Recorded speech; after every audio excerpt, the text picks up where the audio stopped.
Olá a todos os irmãos e amigos, eu cumprimento a todos com a paz do Senhor.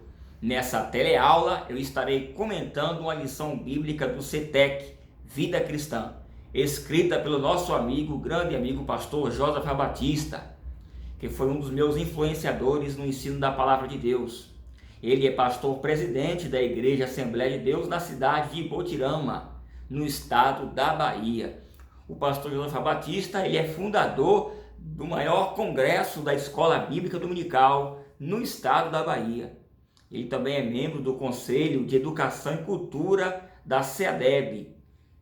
Também ele é fundador do CETEC, o Centro Teológico de Educação e Cultura Vida Cristã. Bem, e o tema dessa revista é João Batista, modelo dos que são consagrados a Deus para essa geração. E essa lição é a lição de número 3, que tem como tema o batismo de João Batista. Bem, primeiro é bom fazermos algumas perguntas, como, por exemplo, de onde vem o nome João Batista? Qual era a diferença do batismo de João Batista e o batismo cristão dos apóstolos? Por que Jesus não batizava? É importante que se diga aqui que esse assunto é muito rico e, portanto, eu não tenho a pretensão de esgotá-lo em uma teleaula de 19 a 20 minutos.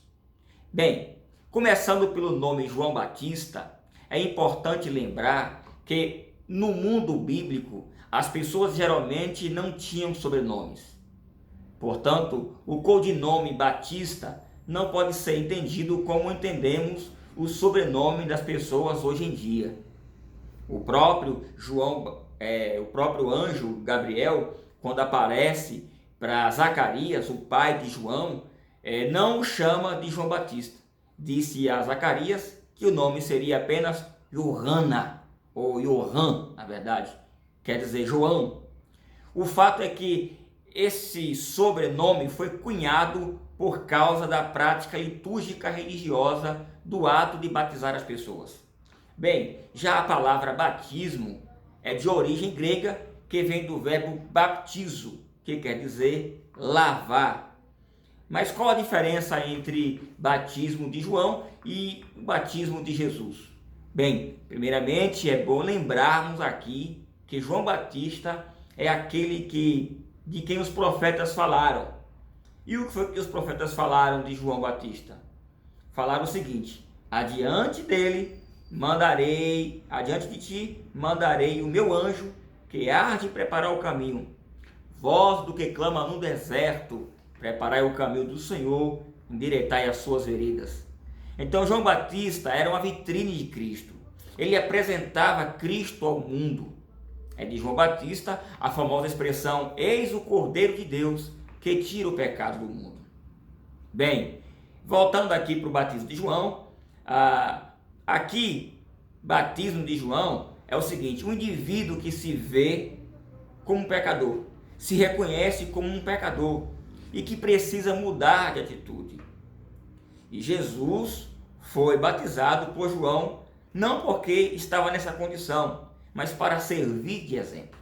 Já o batismo de Cristo nos fala de alguém que compartilha da sua morte e nasce para uma nova vida de comunhão com Deus e submete-se ao senhorio de Cristo.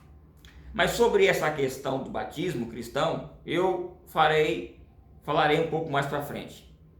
Bem, no tempo de João Batista, os judeus já conheciam vários tipos de batismo, no sentido de banhos religiosos e de purificação, principalmente num período denominado, um período grego chamado de helenismo, que foi um período em que a cultura grega influenciou os povos ali do Oriente. E nesse período houve um forte movimento missionário, discipulador de gentios, que muitos judeus convertiam gentios e pagãos ao judaísmo.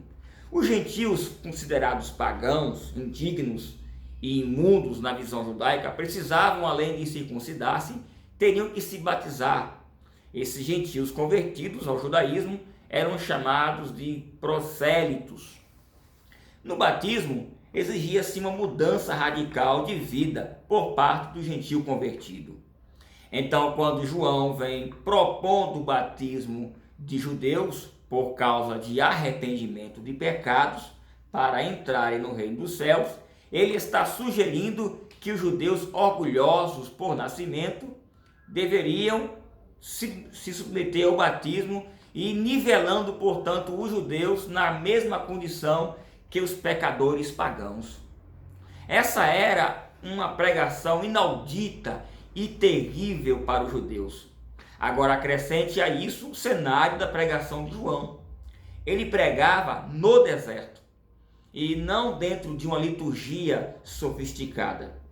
E pregar no deserto trazia uma provocação no imaginário do judeu, que considerava o deserto como o lugar do diabo. Veja Levítico 16, 15 ao 28, onde um bode era enviado para Azazel no deserto. Então, esse agora aqui é o cenário onde João Batista prega.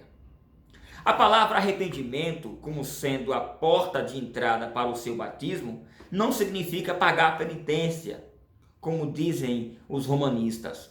Mas o termo conversão ou converter-se, no grego do Novo Testamento, é metanoia, que significa mudar de direção. Portanto, temos aqui o sentido do batismo de João. Bem, mas por que Jesus não batizava? Jesus batizava sim, mas por procuração. Ou seja, ele delegava aos seus discípulos que batizassem em nome dele. Ainda em João 3,22, você pode ver isso. Diz que Jesus batizava com seus discípulos. E depois, mais para frente, o próprio João, no capítulo seguinte, explica que quem batizavam eram os discípulos, não Jesus. Veja em João 4, do versículo 1 ao 2, assim está escrito: e quando o Senhor entendeu que os fariseus tinham ouvido que Jesus fazia e batizava mais discípulos do que João, ainda que Jesus mesmo não batizava, mas os seus discípulos. Então, bem mais tarde, o Senhor Jesus ratifica essa questão do batismo quando ele envia, ali em Mateus 28, 19, está escrito: portanto, ide fazer discípulos de todas as nações, batizando-os em nome do Pai, do Filho e do Espírito Santo. Ele ratifica a forma batismal e mais uma vez confirma a missão dos discípulos. Bem, aqui nesse texto, o Senhor Jesus já tinha ressuscitado. Mas antes, quando os discípulos batizavam em nome de Jesus. Mas em Atos dos Apóstolos, os apóstolos já também continuam com a mesma prática e o batismo continua sendo referendado nas epístolas dos apóstolos. O batismo permaneceu como uma ordenança para que os convertidos em Cristo fossem inseridos no contexto da igreja. Veja o batismo na Bíblia, ele aparece em vários momentos e situações. E temos, portanto, que entendermos a distinção. Por exemplo, no batismo de João, não encontramos os discípulos batizando, mas sempre o próprio João era quem batizava. E como eu já disse, era um batismo de arrependimento, uma demonstração pública de que a pessoa decidiu mudar de conduta. Porém, posteriormente, os apóstolos de Jesus não consideravam o batismo de João como um batismo cristão. Veja em Atos 19, no verso 3 ao verso 5, nessa passagem, o apóstolo Paulo encontra-se com os discípulos de João e depois de explicar melhor o evangelho, eles acabaram sendo batizados de novo. Veja que o batismo cristão insere o cristão em uma nova esfera e não considerou o batismo de João como um batismo legítimo para o contexto cristão. Veja, em Efésios 4, o verso 4 ao verso 6, assim está escrito: há um só corpo e um só Espírito, como também fostes chamados em uma só esperança da vossa vocação. Um só Senhor, uma só fé e um só batismo. Um só Deus e Pai de todos, o qual é sobre todos e por todos e em todos vós. Bem, nesse texto de Efésios, preste bem atenção, eu vou fatiar ele em 3 partes para você entender o contexto do batismo melhor aqui. Mas eu vou inverter a ordem dos versículos para facilitar o entendimento, ok? No verso 6, veja a expressão um só Deus e Pai de todos. Nesse conceito aqui, Deus é representado como o Pai de toda a raça humana. E a palavra grega aqui é pater, no sentido de progenitor, criador, gerador. Mas não é o Pai no sentido de Abba, como está lá em Romanos 8,15. Aqui em Romanos 8,15, o termo Abba é Deus como Pai da família dos que estão em Cristo. São aqueles que foram inseridos no corpo de Cristo por meio do Espírito Santo. Já no versículo 5, quando ele diz há um só Senhor, uma só fé e um só batismo, aqui já fala de um grupo menor, de um círculo mais restrito de pessoas. Nesse círculo estão os que abraçaram a fé cristã e se submeteram ao senhorio de Cristo, através do ritual simbólico do batismo cristão. Às vezes o indivíduo não está totalmente convertido, mas desce as águas batismais, mas por um título, por causa do rito, e acabam sendo reconhecidos como cristãos. É o que aconteceu, por exemplo, com os romanos, quando o cristianismo se tornou a religião oficial do Estado romano.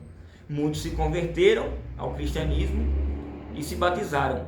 E essa declaração pública era transmitida pelo ato de batizar, que era uma espécie de título aonde o indivíduo já passava a ser reconhecido como cristão. Mas nem sempre isso significa que o cidadão romano, de fato, houvesse mesmo se convertido a Cristo. Já no versículo 4, nós temos um círculo menor e mais restrito ainda, que são os que de fato nasceram de novo e estão inseridos no corpo de Cristo pelo Espírito Santo. Veja a expressão chamados numa só esperança da vossa vocação. Nesse círculo menor, você só tem os que entraram por meio da fé em Cristo e não por causa do batismo. Muito embora seja verdade que o batismo é uma ordenança do nosso Senhor Jesus, a qual todos os professores devem se submeter como um ato público de arrependimento e conversão. Então, voltando para o versículo 5, que são os que se converteram e se batizaram em águas, nesse aspecto de ser inserido no meio cristão, os próprios apóstolos batizavam até famílias inteiras quando esses recebiam o Evangelho. Veja em Atos 16, no verso 15, na conversão de Lídia, por exemplo. Assim está escrito em Atos 16, 15. E depois foi batizada ela e a sua casa. Veja em Atos 16, 36, por exemplo. E tomando-os ele consigo naquela mesma hora de noite, lavou-lhe os vergões e logo foi batizado, ele e toda a sua casa. Em 1 Coríntios 16, 1, e batizei também a família de Estéfanas. Então veja. Então repare que tanto no sentido literal como figurado, o batismo significa passagem pela morte, para viver uma mudança de posição diante de Deus. Por exemplo, no dilúvio, Noé e sua família foram, de certa forma, batizados quando saíram das águas julgadoras da ira de Deus, que trouxe a morte aos que não creram. O apóstolo Pedro faz uma correlação sobre esse aspecto em 1ª Epístola de Pedro, capítulo 3, verso 20 ao 21. Assim está escrito: os quais noutro tempo foram rebeldes quanto à longanimidade de Deus. Quando a longanimidade de Deus esperava nos dias de Noé, enquanto se preparava a arca, na qual poucos, isto é, 8 pessoas, 8 almas, se salvaram pelas águas, que também como verdadeira figura agora vos salva. O batismo não do despojamento da imundícia da carne, mas da indagação de uma boa consciência para com Deus pela ressurreição de Jesus Cristo. Veja que nesse texto de Pedro, ele não fala da salvação eterna, mas do sentido da vida, escapando da morte, que foi infligida pelas águas. Nota a expressão, não sendo a remoção da imundície da carne, mas a indagação de uma boa consciência. O batismo, na verdade, não converte nem salva. Primeiro que a conversão é legítima, é obra do Espírito Santo em nós. E a salvação é fruto da graça de Deus. Mas o batismo é uma indagação, como diz Pedro. O que é indagação? Procurar saber, descobrir, perguntar pelo quê, por uma boa consciência. É um estado de constante consulta a Deus sobre uma nova vida, em uma nova condição de vida que se propõe pós-batismo. Ou seja, o crente batizado deve ter responsabilidades, consciência de entendimento dos princípios morais e éticos de Deus, o senso do dever a cumprir. Uma outra figura do batismo podemos ver no bebê Moisés, que foi tirado das águas do rio Nilo. E quando foi tirado dela, já não era o filho da escrava, mas príncipe no palácio. Depois, futuramente, o próprio Moisés batizaria todo Israel na passagem das águas do Mar Vermelho. E na passagem das águas, quando eles saíram, já não estavam mais no Egito. Bem, mas por que Jesus então não batizava? Voltando para uma das nossas últimas perguntas. Só João Batista batizava, os discípulos de Jesus batizavam, depois continuam ali batizando como apóstolos. No livro de Atos dos Apóstolos nós vemos isso. Bem, se você for observar que o batismo nas águas figura a morte do velho homem, fica claro porque que essa tarefa prática e terrena de enterrar os mortos cabia aos discípulos, já que Jesus é quem faz nascer o novo homem, o homem espiritual. Porque a virtude não está em quem batiza, mas em quem faz nascer da água e do Espírito. Segundo, Jesus comissionou os seus discípulos a batizarem, porque Jesus queria assim. Não porque a forma batismal, se fosse ser usada como está em Mateus 28:19, soaria até estranho, Cristo dizendo assim: eu batizo em nome do Pai, em meu nome próprio e em nome do Espírito Santo. Então não faria nexo. Isso até porque o Espírito Santo ele não fora dado. Eu espero que essa aula tenha enriquecido o seu conhecimento e seu preparo na hora de você for dar a sua aula ou for assisti-la. Que Deus te abençoe muito e eu agradeço ao pastor Josafá por tamanha obra, por um trabalho tão excelente como está na nossa lição agora aqui do Centro ETEC, que ele é o diretor. Deus abençoe a todos, em nome de Jesus. Até a próxima aula.